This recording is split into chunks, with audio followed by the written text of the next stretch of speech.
and few words about our honorable guest today.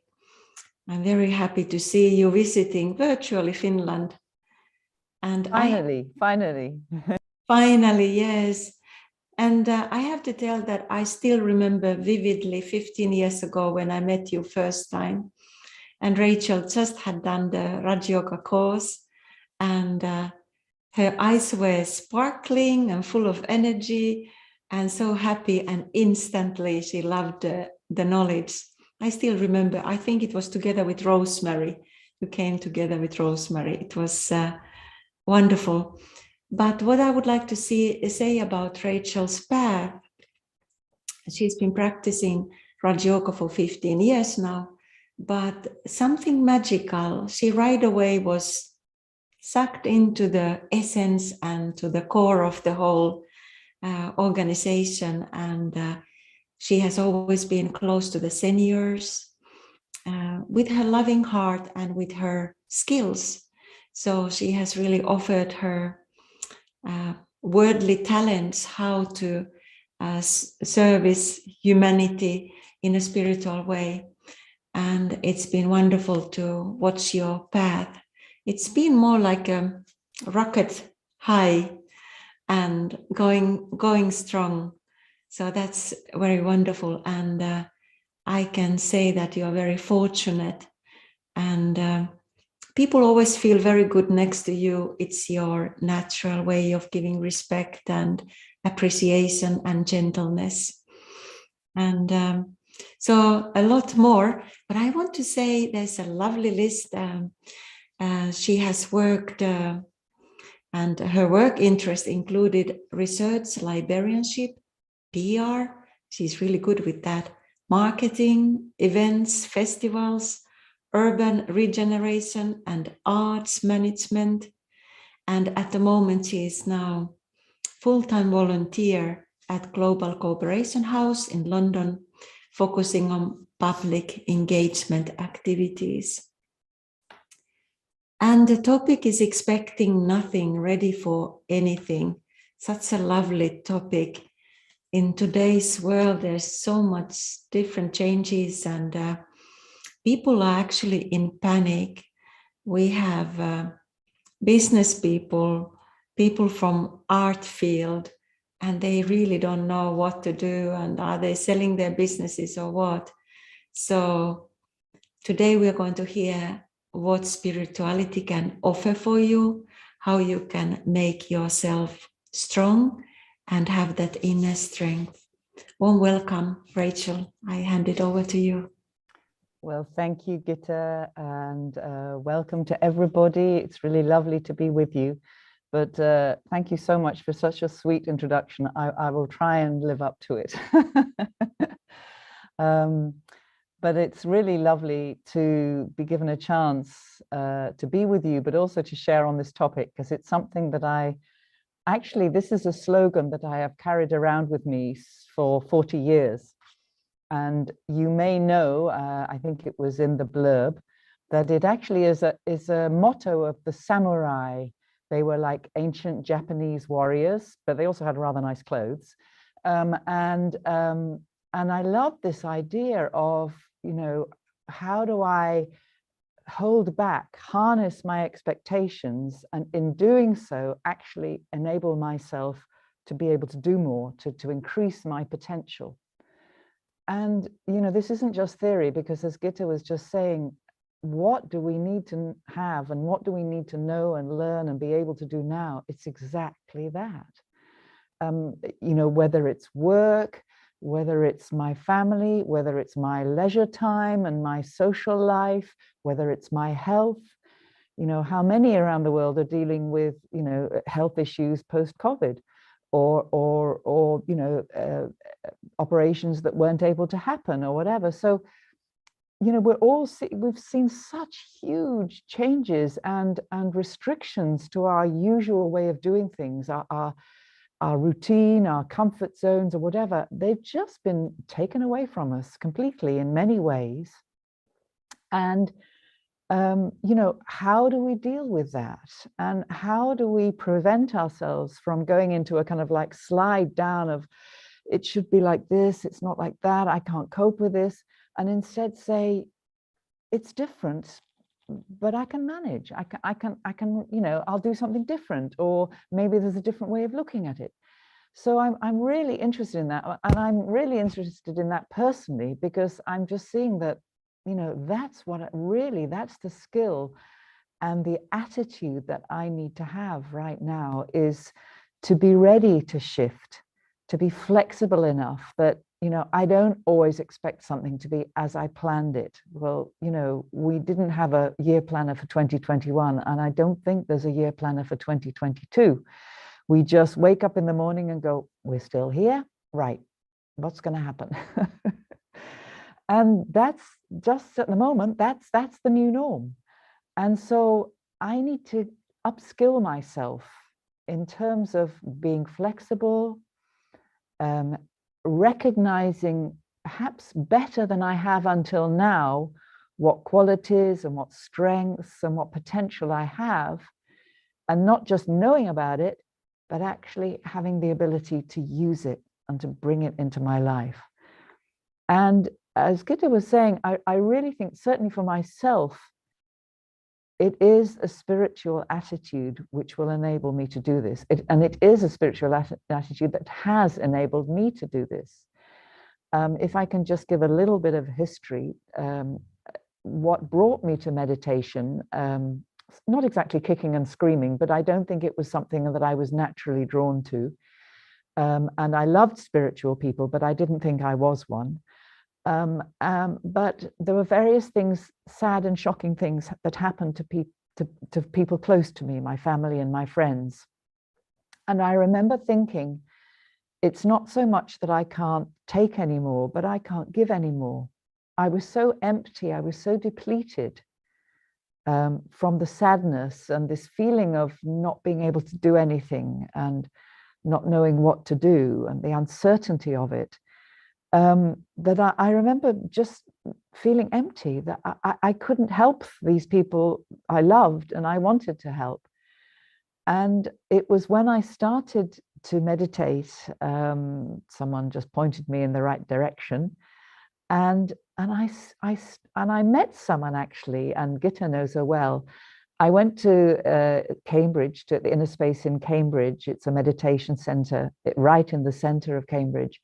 And I spoke to this sister called Sheila, who was in her probably 60s at the time. And she told me about how she dealt with the fact that her daughter had been lost at sea. And she was a sailor, and they never found her. And she said, I never lost my happiness. And she did this through her spiritual identity, through her spiritual understanding. She was able to hold on to the qualities and the strengths and the love that was inside her, and even had the happiness that was inside it, so that she could help her son, help the rest of the family, and help herself to stay upwards. And I remember thinking, that is what I need. And it has helped me hugely. I mean, it's an ongoing journey. I'm very much work in progress. And Gitta very sweetly called me a rocket, but I'm kind of like, you know, like everybody. It's not constantly upwards. It's, you know, but that's fine. That's the journey. And the downwards are the times, actually, when I'm going down, are the times when I learn the most and when I come up higher as a result of it. So I really love this looking into, how do I make myself, how do I prepare myself? What mental maneuvers, spiritual maneuvers do I have to do with my own thinking, with my attitude, with my intention, with my expectations, so that then I'm on an even keel, I'm more balanced in life. There's a word people are talking a lot about these days, which is equilibrium. Keeping the balance, that equalness. So yes, things may go this way, they may go this way, but how do I adjust? How do I adapt so that I can come to any situation or respond to any situation from that place inside myself of goodness, of kindness and compassion and of strength, so that I can help others rather than coming, expecting things, needing things, wanting things. I often think about, there's a difference between coming to, let's say, a relationship or a conversation with a begging bowl, which is, please like me, please do what I say, please, fit in with my opinions, whatever it is. Or do I come with a fruit bowl, which is, you need an orange? Here's an orange. You want a banana? I've got a banana. And it's that difference between being ready with whatever is needed or expecting someone to give me what I need.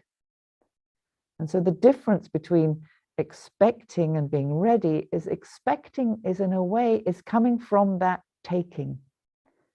I need something. And why do I need something? This is interesting. Why do I expect? And looking at myself and observing life, I think often the reason I expect is that I'm actually dissatisfied with something inside. If I'm completely comfortable with myself, not in a smug, arrogant way, but just quietly, humbly, I know I'm doing my best, I know I'm learning, and I know I have something to give. If I'm in that state of mind, then I naturally give. And I don't expect people to fill up my emptiness because I have it inside. And I think when I'm expecting, it's like I'm lacking something. My confidence is lacking. I'm trying to control situations or people. And we all know that that's not such an easy thing to do. And actually, I'm trying to control other people because I'm not yet able to control myself. So I think often what's a good idea when I find myself expecting is to turn it around and say, to inspect. So expect to look outwards for what I want. But maybe instead what I need to do is to look inwards, to look into my own heart, to look inside. And maybe I'll find exactly what I want, exactly what I need already there. Because that, and many of you will know this, have been coming to these talks and know something of the teachings of the Brahma Kumaris, that is the essential, that is the essence of what we understand, is that each one of us is a spiritual being, a soul, a point of light energy. And this is something that is quite separate from what we look like, how we speak, where we live, who we're related to, what we're good at, what we did 10 years ago or 20 years ago or yesterday.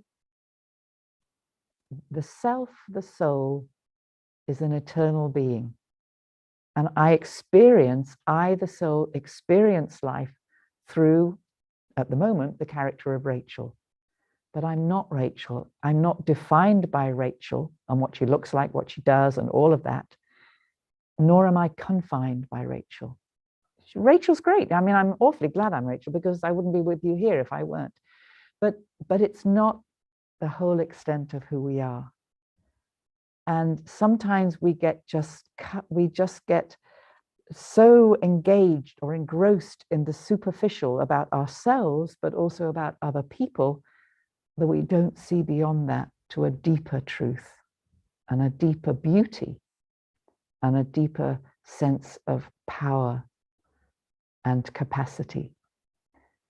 And so this understanding that we are all spiritual beings. Now, I can't see your faces, but interestingly, at the moment, I'm looking at a tiny white light at the top of my laptop. And I'm imagining that I'm seeing the tiny points of light that each one of you are. And we feel our vibrations, even if we don't see each other, even whether we're on video or off video, we can feel each other. We're here together in this gathering.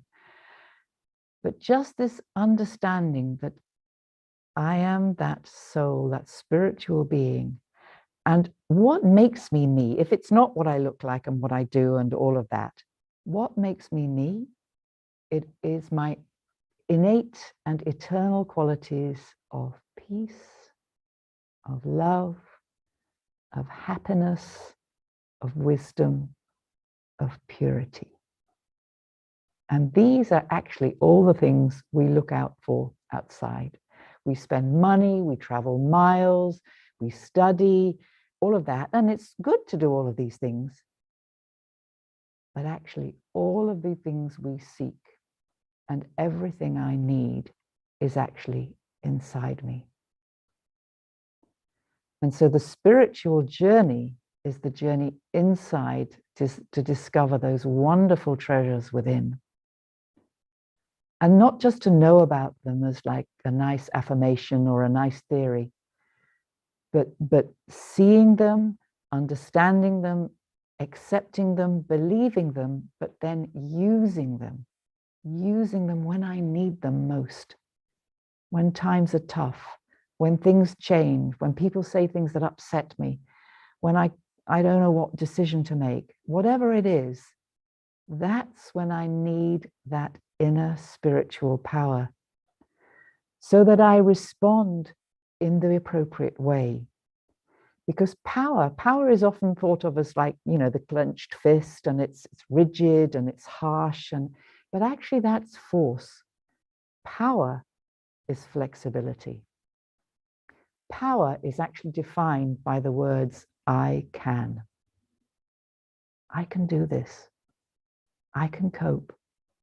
I can tolerate this. I can wait. So I can is that power that each one of us have if we've done those maneuvers, those mental maneuvers, and that inner work, first of all, of maybe decluttering the desires, the expectations, the disappointments, whatever it is, the dependencies, whatever it is that's actually getting in the way of that spiritual power and that spiritual energy that is my greatest wealth. And so using meditation, what I do is I do that cleaning. It's often referred to as like it's like doing a spring clean. It's letting go, observing what's there that's perhaps old stuff. It's like going into my attic and saying, do I need all these old boxes full of dust, and that happened and this happened and they said this, and why did that not happen to me, or whatever it is. This is like stuff that hangs around in the attic of my mind. And maybe I can just say, you know what? It didn't happen. You know what? I made that mistake. You know what? They did say that. It's past. Let me let it go. And let me clear my mind. Let me clear the attic of my mind so that actually getting rid of the boxes, I see the windows. And when I clean the windows, the light comes in. And my attic then becomes a really nice place to be. So similarly, can I make my own mind a pleasant place to be by getting rid of the clutter, getting rid of the, I need this, I want this, I'm going to get that. And I can do that. You know, a child will let go of a toy only when they have a better toy. So what's the better toy? What's the best toy? It's that beauty, that goodness, and that strength that is within us all. And it's the authority of that experience. When we experience that beauty inside ourselves, when we experience that deep peace and wisdom and happiness through meditation, that's when we can let go of those other things, which were just coping mechanisms. Nobody wakes up and thinks, I'm going to be greedy today. I'm going to be angry today. I'm going to be lazy today. These are just coping mechanisms because we were fearful. We feared losing things, or we feared not being good enough. But when we recognize our own greatness, our own truth, our spiritual truth that nobody and nothing can take away from us, that's when we come into our power. That's when we start saying, I can do this.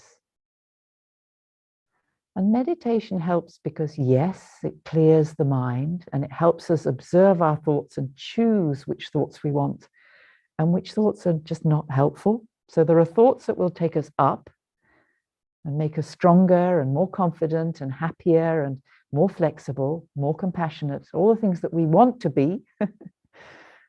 And there are thoughts that take us down. And really that capacity to recognize and choose, I'm going to keep these ones and I'm going to reduce these ones, because these ones, and they're the repeat thoughts of, I'm not good enough, it's not fair, poor me, I can't be bothered, all of those things that we've all said, we've been saying them to ourselves for a long time, and just recognize that they're lies. They're not true. I am good enough. I can do it. Yes, okay, it happened, but what do I want to do? And so in this way, what we do is that we empower ourselves to become much more positive and constructive in the way we deal with situations. So we don't say, oh no, I didn't want this to happen. No, it should have happened like this. And instead we say, okay, right, what do I need to do? And I don't know if any of you play volleyball or maybe squash or tennis or whatever it is. Squash is actually probably the best one because it's fastest. Squash, a ball never comes where you're expecting it. It can come from behind, it can come from here, it can come from there. And what do? You're there and you're ready. It's like, okay, where is it going to come from? And it's a little bit of a game. And so similarly, not to underestimate, of course, the seriousness of situations and whatever, but if I can have that mentality that this is in some way a game, it's in some way a test, right? Can I be up to this? Okay, this has come. The train hasn't arrived and I need to be somewhere in 10 minutes. Right, what do I need to do? Or somebody said something which is like pretty upsetting. Okay, how do I stay calm and not make things worse? This is the sort of challenge. And if I can see it as a sport rather than an offense, I'm much better able to deal with it. So changing from the attitude of taking and expecting and wanting and needing to, okay, this has happened. Right. What do I need? What's the best way of dealing with? And just like you would in a game or whatever, maybe it's a challenge at work. Okay, right. What do we need to do? What are the materials we need? Would we do this? What people do we need to bring on board? Similarly, that creativity, because we are incredibly creative, but sometimes we get stuck in our comfort zones. We get stuck in our routines.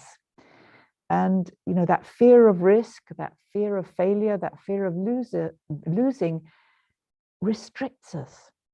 And so the wonderful thing about spirituality is that it opens us up. And I think, Gitta, when she met me and I just discovered the spiritual self inside myself, and that, I think that sparkle in the eyes was exactly that. It was the wonder of, oh, there's more. There's more to all of us. There's more to the whole of life than ever I imagined. And I realized what a straitjacket I'd put myself into, but also everybody else, just by seeing what's physical, just by seeing what's there. And so, it's easy to talk about these things and it's easy to think this is just theory, but I certainly have experience for myself, and I'm so grateful for the teachings and the patience of the people who kept kind of just pointing me in the right direction and comforting me when I got hurt and all of that. Is just recognizing that if I spend time every day and I make it my priority to get myself prepared, to do those maneuvers, to do that practice and that rehearsing, so that when stuff happens, I've got a practice already to deal with it. It's not really any good when things get really tough then to start practicing, because I won't have got into the habit. And so it's really valuable. It's almost the most important thing we can do right now for ourselves in terms of self-care, is to spend time every day quality time with myself, helping myself to create and maintain and play with thoughts that take me up, that increase my courage, my power, my tolerance, whatever it is. And I clean off, I let go of, I erase the thoughts that may be very deeply entrenched that take me down. And so if I want to shift from the begging bowl to the fruit bowl, from the expecting to the being ready for whatever comes, it really is that daily practice. Because with the daily practice will come not only the habit, but also the benefits that come from the little victories. So it's learning meditation, Raja Yoga meditation. It isn't like you switch on the switch like, oh, I'm okay, I'm a spiritual person, everything's okay for me now. No. Every day, every hour, every minute, there's a little challenge. And I can choose, do I want to make a little victory or is it going to be the other way? And sometimes it's a victory and sometimes it isn't. But even if it's not a victory, there's no such thing as failure. It's just feedback. So I learn. Everything is learning. There's benefit in everything. Even the most toxic situation has something in it that's a gift for me, that's a teaching. And so meditation, and if you haven't done the Raja Yoga meditation course, I really recommend you do. Even if you don't want to meditate anymore after that, it's so interesting. It's so interesting about who we are, how the mind works, how, about time, about the effects of our actions. It's a wonderful way of just seeing life from a different perspective, seeing the bigger picture of life. And so I'd really recommend that if you've got time, you can do that. And I'm sure there's lots of courses that Gitu will tell us about at the end.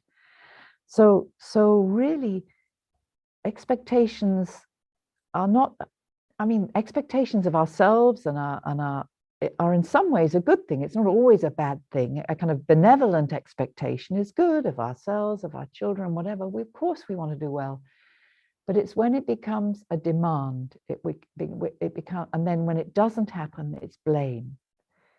And, an expectation is actually a picture that I've taken. It's like a snapshot that I've taken. It's going to be like this. The relationship is going to be like this. My holiday is going to work out like this. 2022 is going to be like this. I take the snapshot. And then when it doesn't happen, I'm cross. Who took the picture? I did. So it's probably better for my happiness if I focus, instead of painting pictures or taking pictures of how things are going to be, let me instead look inside at the beauty of what's inside of me, the beauty of my qualities, my virtues, my strengths, my goodness, and just become more familiar with them, become more comfortable with them. So it's like, then that's what I turn to instead of the old coping mechanisms, which probably cause trouble. And that's really what meditation is all about. What Raja Yoga is about is becoming the master of my mind so that I choose things that are going to take me up. I choose the virtues, I choose the qualities, I choose the strengths, and I choose to avoid and let go of the things that took me down. So the coping mechanisms, you may call them the weaknesses, the defects, whatever it is, the habits of criticizing or comparing. And instead, I focus on what's going to help me become my best self. What's going to help me be the potential, fulfill the potential of who I really am. I, the soul, the being of peace, the being of light. And so I recommend find some part of every day to just keep reminding yourself to stay in this awareness, not of the physical. Of course, I have to carry on my work. I'm with my family. I'm with my friends. I'm doing what I need to do. But let that always be, let's call it an icon on your desktop, or let that always be just some part of you that is remembering. I am a spiritual being. You too are a spiritual being. We are, humanity is made up of spiritual beings living their lives, playing their parts, but beings who are eternally safe, eternally resourceful, and able to deal with whatever comes. So I'd like to finish there for the time being, and maybe we can have a few questions or feedback, and then we'll take things further. Thank you.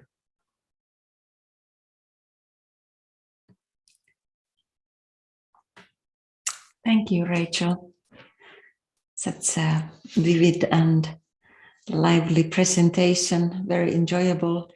And even if we didn't see any pictures or PowerPoint presentations, we could really follow you very nicely with your different examples of snapshots and begging bowls. They're very good. I really like it. I have a question for you, and this is also opportunity for others also, if you want to ask something from Rachel. And so please, then you just write in the chat box. But I would like to ask you, you've been observing a lot of different people, and why is it, you talked about the begging bowl, you know, we want something from people. Why is it that we want people to accept us? And this is probably bringing us a lot of difficult situation when we want to please people, and we want people to like us. And can you tell more about that? It's a really how to do. Of course, we want to give our appreciation for people. So the begging bowl would be expecting nice things or attention. And what is the fruit I should give? Thank you. No, it's really important. And what makes me needy? What makes me want people to like me? I think it's I don't like myself enough. Really. I think there's something inside myself that I'm uncomfortable with. I don't want to look at it because it's too painful. So I cover it up, I suppress it, and I put on a nice facade, which we've all, you know, I've done it. I'm really good at that. We've all done it, or I would think most of us have done it. And until I start looking at what is inside, because nobody can take my fear away from me. Nobody can take my anger away from me. Nobody can take, you know, I have to do the work. And, you know, certainly when I started meditating, I had no idea how much fear and anger I had inside me.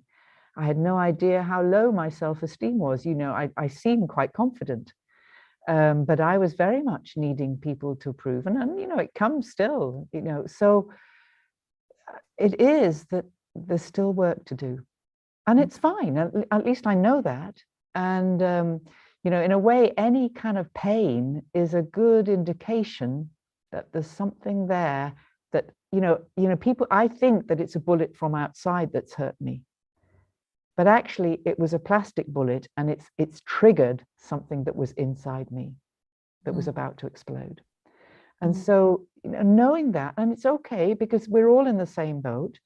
We all need to do that cleaning. So actually, you know, somebody, you know, it was said, you know, someone who defames me is my friend. Somebody who insults me is actually my friend because they're pointing out something that I haven't dealt with yet. And it's not to say that everything they say may be true, but there must be some truth in it that it's hurt me. And so let me inspect, let me look inside myself honestly, humbly, not critically, not blame, but just, you know, like a child looking, you know, if you're a parent to a child, what's going on inside? Why is this upsetting? What was I expecting? What was I, you know? And sometimes just sitting time and just sitting with the feeling will allow it to dissolve. But if I ignore it and I cover it up and whatever, it will still stay there. So I think that's really the root of why I need people to like me, is that there's something in myself that I still don't like.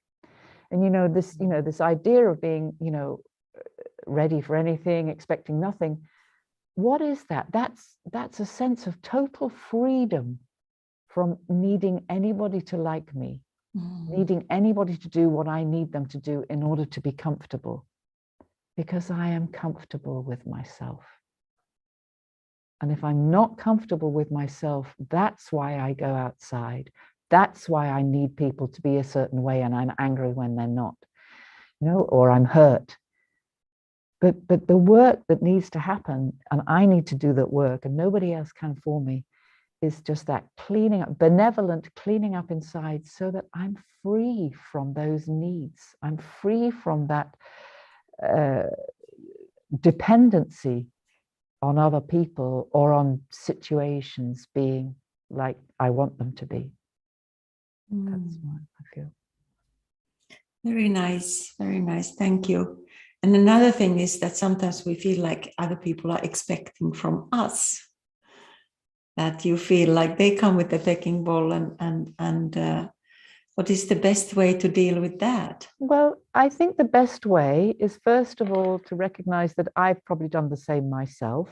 And that's where I really come into my compassion. And I say, if anybody is needing something from me, and anger is another form of need, really. Bossiness is a form of need. It's because they're not happy. Now, it's not my job actually to make them happy. In fact, my most important job is to stay peaceful myself, particularly when someone is irritating. That's my job, and I don't always win, I can tell you. But it's a constant journey. But that's what I have to remind myself. So that's when I was talking about having those qualities, that goodness, those strengths close at hand, because I think about them more and because I remember them more, then at that time I will remember compassion rather than criticism or blame or anger or reacting. So if I can just say, they're in a bad space right now, can I just accept that and give them that space? And that takes practice, but if I'm able to, in that split second, stop the reaction and just say, it's okay. And people have done that to me, and it's been so people have been so generous hearted. I've experienced it, when I've kind of like gone into pain mode or whatever, and they didn't say anything, but they just looked at me with such love that gave me a sense of self-respect that woke me up, that gave me a sense of it's okay. Whereas it would have been much easier for them to just say, but they didn't. So that's what I need to cultivate my compassion. It's not that I'm a walkover. It's not that but just to, if I have to respond, if I have to correct, if I have to explain, let me empower myself to do it in a way that comes from a position of love and strength and belonging, instead of dislike and rejection. And if I can do that, that's power and that's freedom.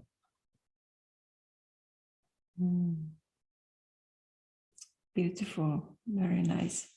I did like it, this, maybe it's an unpleasant thing, but when you said that there must be something we don't like in ourselves. And that's why meditation is so important, that you learn to look at yourself with merciful vision and to see your thoughts, what kind of thoughts and feelings you really have. It's a great practice. It's, if I may just add, and then I know it's so important not to look inside with a critical eye. We've been doing that. We're so good at self-criticism. We're pretty good at criticizing others too, but we're so good at blaming ourselves. And self-criticism also is kind of an easy way of giving yourself a hard time and not doing the changing. It's much easier to criticize myself than it is to change, right? But actually, if I can, so this is why we meditate first. We focus on what's good. And we recognize and remind ourselves of what's good and strong and great about ourselves. Then we're strong enough to do the work. We have the power to do the cleaning. Okay, But if I start trying to do the cleaning from oh, I'm not good enough, that'll just make it worse. So we have always to start with that positive view of the self and then say, okay, bit of cleaning to do here, with a loving say, right, what needs to be sorted out? And really watch how how we speak to ourselves, and watch the tone of our voice. And would I speak to anyone else the way I speak to myself? If I were talking to a friend who was having a hard time, who was opened up to me, how would I speak to them? And let me speak to myself in the same way, encouraging, understanding, firm, clear, honest, but always loving. Beautiful. We will have a guided meditation, but just a quick question, if it's possible to be a quick question. You spoke very nicely about this attitude of having a game, like if it's whatever, football or squash, but really like ready. But sometimes we don't feel like it's just like doing sports, but you don't have the energy. What would be the elements or tools to awaken that enthusiasm? Because you really gave it nicely for us. This is a beautiful attitude, problems coming, but you are having that creativity. What can I do next? Almost like enjoying it. Yeah. So I'm just wondering, some practical tools. Well, I think practical first. I think the attitude or the understanding that it is a game. To some extent, we're in a 3D movie called life, and we don't always write the script. And so recognizing that, and I can choose how I want to respond. I think that's such a key thing. And just to have that it's like we're actors on a stage, or whatever analogy you want to use. We're on the sports field, whatever it is, but just recognizing that sometimes we get so like this, it should be like this, and and we so limit our view that we limit our capacity. And so recognizing that it's a game, and then in that spiritual awareness that the soul in this body, so I'm not this body, I'm playing the game with this body, I'm playing squash, I've got my squash racket, whatever it is, but I, the soul, am observing. And so I, the soul, never lose my happiness, my wisdom. I may lose sight of it, but it's always there. And the more I play with these concepts, and the more I don't just talk about them, but I experience them, the more my confidence grows, and my energy and my enthusiasm grows. I mean, enthusiasm is an interesting word because it's got the word theo, God. So it's like I'm filled with like a divine energy. I'm filled with that life, which, if you're open to the concept of connecting with God, is certainly that the second stage. The first is being that spiritual being, and then is connecting with the supreme spiritual being, which is God. So there is that always that sense, but it is really that, and the energy, but the happiness that comes from, and that was what my experience was, the happiness that comes from recognizing I'm not just flesh and blood, I'm not just Rachel Priestman, I'm much more than that. And the whole of life, the story of life, is much more of that.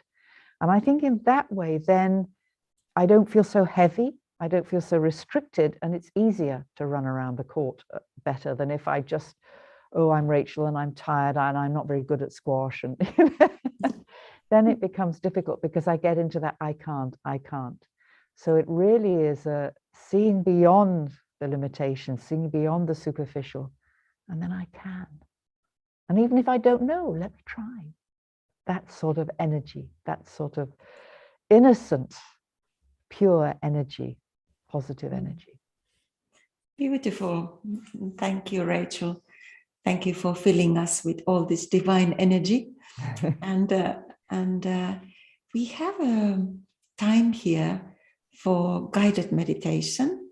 So it'd be very nice if you could guide us through this, some thoughts, what we need in our journey to be ready. Sure. Expect nothing and wait for anything. Sure. So I invite you all to just sit comfortably wherever you are. And we actually meditate with our eyes open. So if you like, you can, oh, great, we're going to have an image to look at. That's perfect. So an image is going to come up on the screen, I think, in a little while.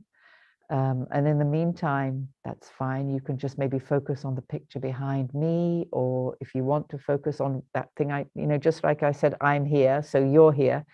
So you can just focus, just rest your eyes gently. You don't have to stare at anything. You don't have to look at anything hard. It's almost like you're resting your eyes. You're parking your eyes. They don't need to do any work. They can just be comfortable. And then similarly now, resting my whole body. Yes, I'm sitting alert and upright because I don't want to fall asleep. Sleep is lovely, but it's not meditating. So let me be alert and upright. But just simply with my thoughts, encourage my whole body to be comfortable and rested and quiet. And it's quite a good idea just to spend half a minute, starting with the tips of your toes and just letting your feet relax, your legs left and right, letting go of any tension, your lower back, your spine, your shoulders, special attention to your shoulders. It's as if you're giving yourself a mental massage. Any tightness just dissolves. And you relax your stomach and your chest and your arms right to your fingertips. Everything loose and comfortable. And finally, the back of your neck, your head, your eyes, and the whole of your face. Just enjoy how it feels, having brought everything into a state of stillness and peace. So that now the body is parked also. You don't need it to do anything. And it won't make any demands of you, just for a little while. And so now I invite you to focus on that place in the middle of your own forehead, between the eyes that I was pointing to. But in your mind's eye, just see that. You can't see it physically, but in using your imagination, visualize that tiny point of light, like a laser beam. And now visualize it getting half as big as it was, reducing in size by half, so that it's even smaller and even more powerful. And now do the same again, so it's quarter the original size and 4 times more powerful. And this tiny spark of life energy is who I really am.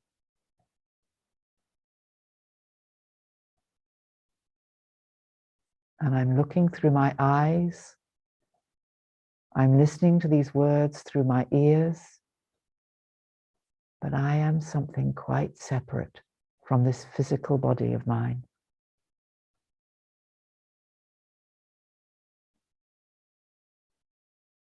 And what makes me me are my eternal, natural qualities of peace, of love, of purity, of wisdom, of happiness. All these things that I've been looking for in my life, in different people and places and activities. All these treasures are within me. They make me who I am.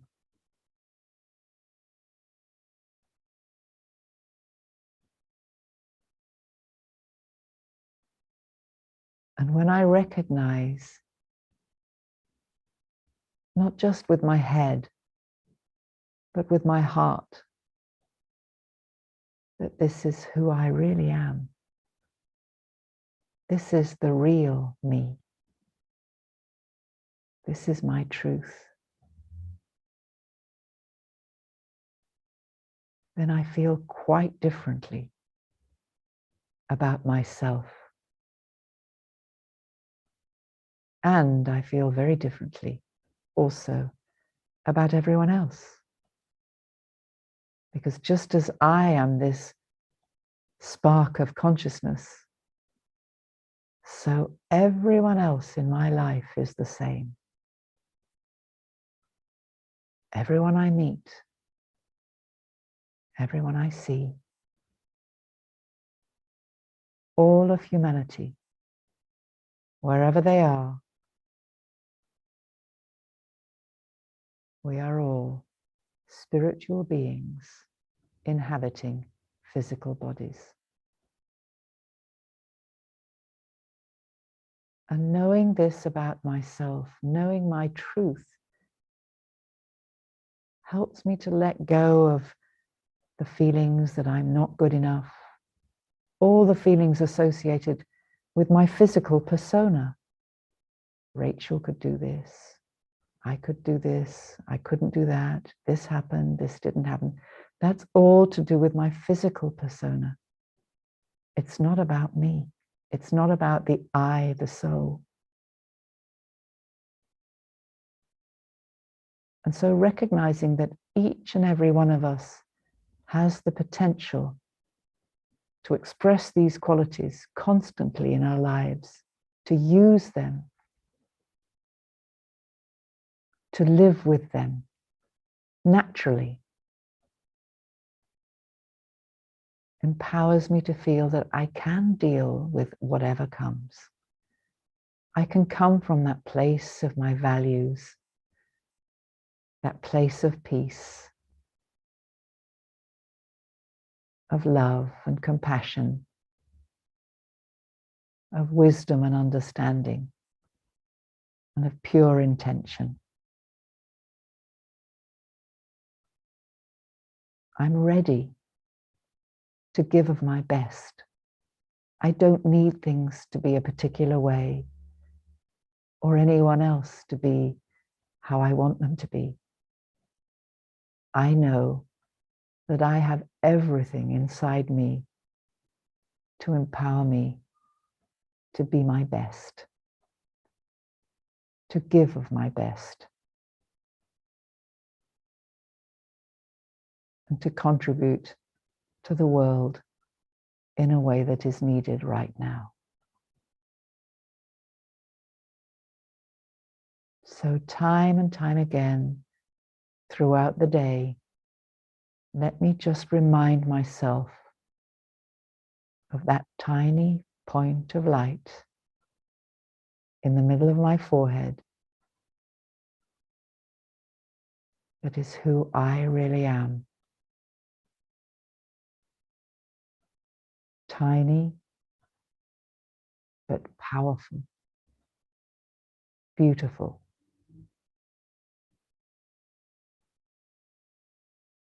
I, the soul, am peace.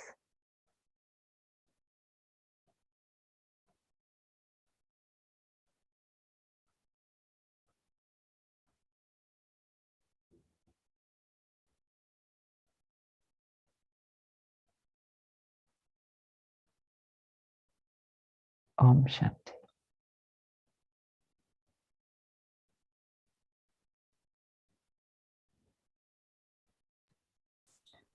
Thank you, Rachel. Such a lovely meditation and filling us with power and tolerance and all these qualities we need to face challenges in the life. So that was a lovely, lovely meditation. And thank you for visiting us and sharing these pearls of wisdoms. So that was really wonderful to listen to you and to meet you, and hopefully you can come again.